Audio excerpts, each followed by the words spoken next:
DNA transcript. Ah, dang it. I screwed up. Okay. So we're going to be like, This is so great. okay. There we go.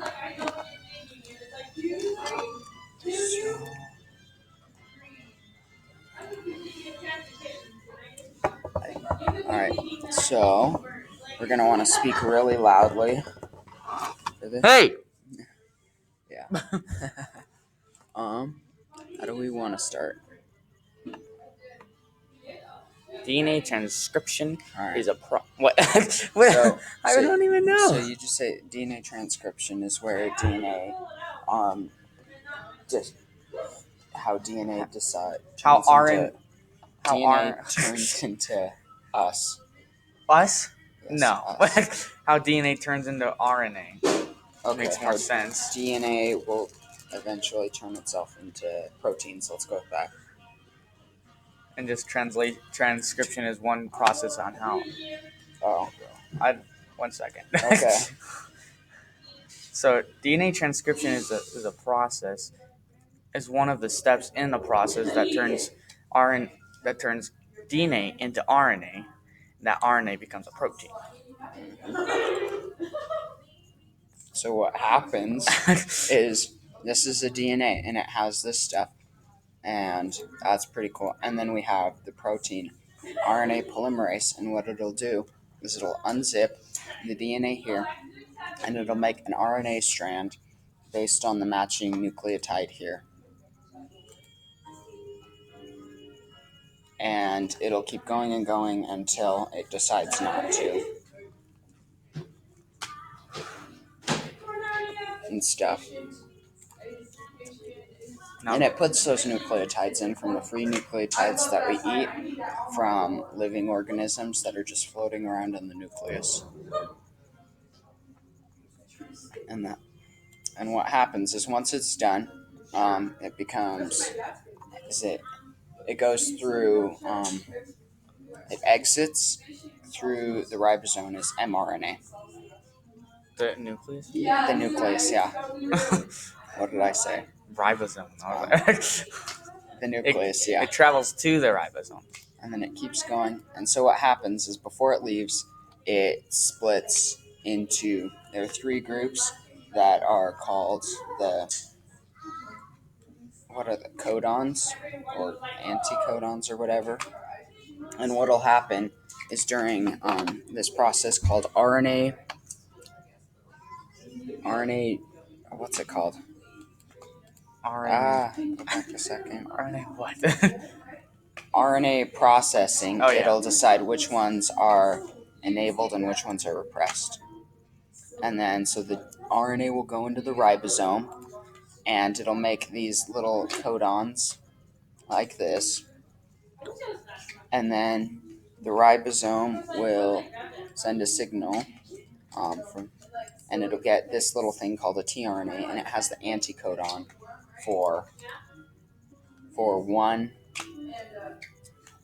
protein. And what it'll do is it'll go grab that protein, and all these little tRNAs will go grab their proteins, and they'll go try and fit. And if they fit, they'll go and attach, and the nucleus will start a chain called a polypeptide chain. The ribosome. And then the next one will come, and it'll keep attaching until the stop codon, and it keeps going. And I don't know if you saw that. I'm pretty sure that's tRNA. Till it makes a polypeptide chain, which will eventually turn into a protein.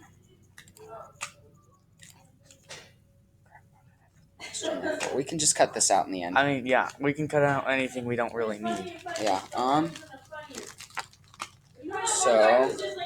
How does this relate? So, we're going to talk about why this matters. So just say like the proteins. So you'd be like, this matters because the proteins run the basic functions of our body. Oh yeah. Okay. No, you have to say it. Oh. Yeah.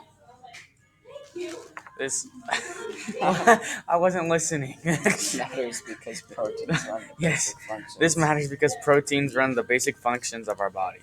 There you go. Sorry, it can't just be all me, I know, but and that's pretty cool. Next is we're going to talk about DNA but no, replication. but before RNA becomes RNA, because DNA replication is before RNA. It doesn't matter, though. I mean, it doesn't matter, but okay. So yes, this does happen. Actually, it could happen either time. Anyway, probably.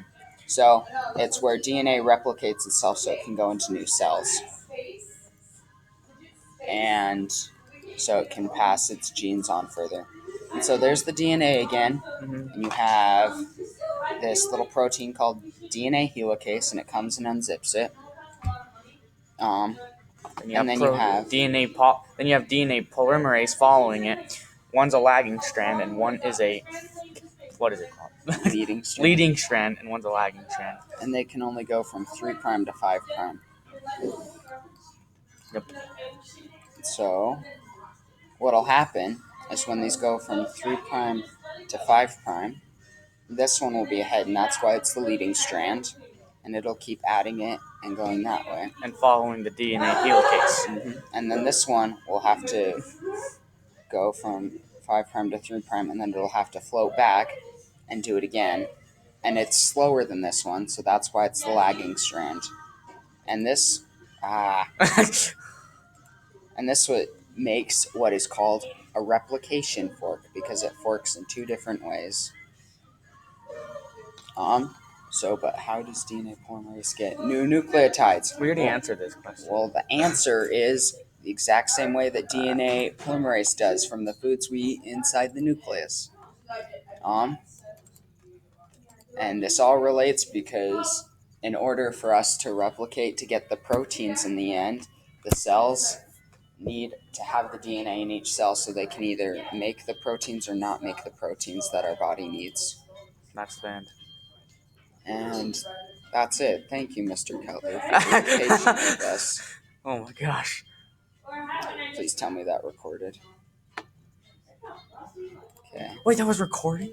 Yeah. Oh. Yeah, we recorded the entire thing. That's amazing.